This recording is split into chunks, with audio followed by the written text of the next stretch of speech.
Hello दोस्तों, स्वागत है आपका आपके पसंदीदा यूट्यूब प्लेटफॉर्म नोट्सबुक आईएएस पे। और आप सभी को रक्षाबंधन की हार्दिक शुभकामनाएं। आज हम लोग देखेंगे कि अभी एक डिस्कवरी की गई है कश्मीर घाटी में। अनंतनाग जो जिला है कश्मीर का, जो जम्मू कश्मीर का, उसमें 1400 वर्ष पुराना जो है शिवलिंग देखने को मिला है। तो इसके बारे में हम लोग देखेंगे, इसका संबंध किस राजवंश से है। इवन यह जो जितना भी खोज होता है, सर्च जो होता है, डिस्कवरी जो होती है, उसके क्या फायदे होते हैं जो पुरातत्व विभाग के द्वारा किया जाता है। उससे फायदे होते हैं कि जैसे आपको पता चला कि सिंधु घाटी सभ्यता, हड़प्पा सभ्यता खोज के बाद पता चला, तो उससे पता चलेगा कि जो आपने देखा कि नौ पसार काल जो चल रहा था उसमें, या इवन जो स्थल जो और अलग अलग जगह पे हड़प्पा कालीन जो स्थल थे, सिंधु घाटी सभ्यता से संबंधित जो स्थल थे, उनका प्रस्ताव मुख्य रूप से देखा जाए कहाँ तक विस्तार था या किस राजवंश से रिलेटेड है। तो कुछ जो हिस्टोरिकल चीजें होती हैं उसके बारे में पता चलता है, साथ ही साथ उस समय के जो साहित्यिक चीजें हैं, साथ ही साथ उस समय की जो समाज व्यवस्था है, वर्ण व्यवस्था जो थी, वो सब चीजों के बारे में भी पता चलता है। ठीक है, तो इसके बारे में हम लोग देखेंगे।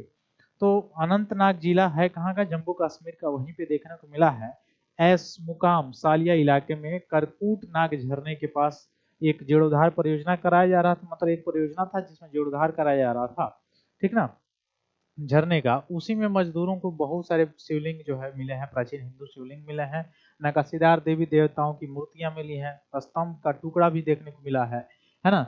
लगभग 16 किलोमीटर दूर है अनंतनाग से यह, जहाँ पे मिला है। स्थानीय कश्मीरी पंडित समुदाय द्वारा यह लंबे समय से पवित्र इसको माना जा रहा था, इस जगह को, इस स्थल को।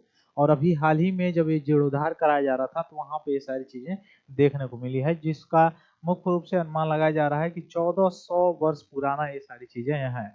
और इसका संबंध बताया जा रहा है कि यहाँ के करकोटा राजवंश जो था वहां से इसका संबंध था, है ना। तो अवशेष जो मिला है करकोटा राजवंश के काल के है। ये लगभग 625 से 855 ईस्वी के बीच में जो कश्मीर पर शासन किया करते थे उस समय का ये बताया जा रहा है।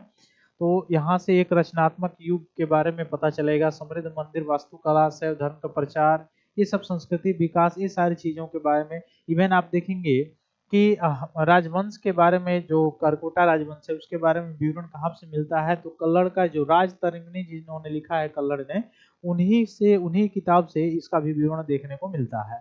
ठीक है, अब खोज का महत्व क्या है ये मैंने पहले ही बता दिया कि सांस्कृतिक और धार्मिक निरंतरता जो है, यानी इससे यह पुष्टि होगी कि स्थल न केवल ऐतिहासिक रूप से पवित्र था बल्कि एक प्राचीन मंदिर परिसर से खोज से ये पता चलेगा कि यह मुख्य रूप से बहुत पौराणिक रूप से धार्मिक निरंतरता का एक प्रतीक भी था।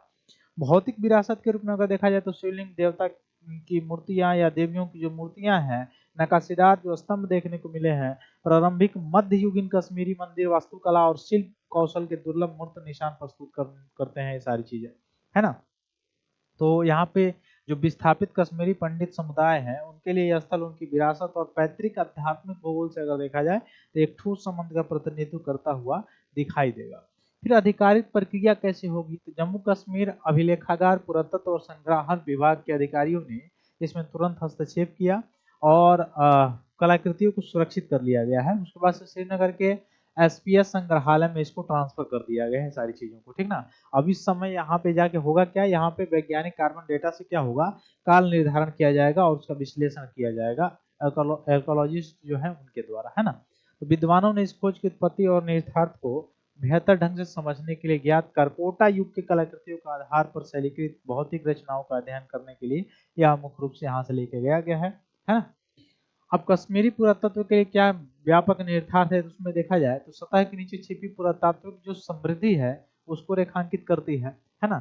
इसमें अगर देखा जाए तो तारीख कब मिला है, तो अगस्त में 2025 में, अभी हाल ही में यह मुख्य रूप से सर्च किया गया है, ठीक ना। राजवंश करकोटा, करकोटा का याद रखिएगा 625 से 855 ये सब मतलब ईस्वी के आसपास।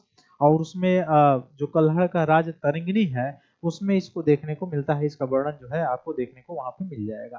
ठीक है, तो यही मुख्य रूप से सुर्खियों में आज का जो मुख्य रूप से आपके एग्जाम ऑफ व्यू से, पॉइंट ऑफ व्यू से जो रिलेटेड था वो हमने बताया। फिर मिलते हैं हम लोग अपने अगली क्लास में, तब तक के लिए बहुत बहुत धन्यवाद दोस्तों। जय हिंद।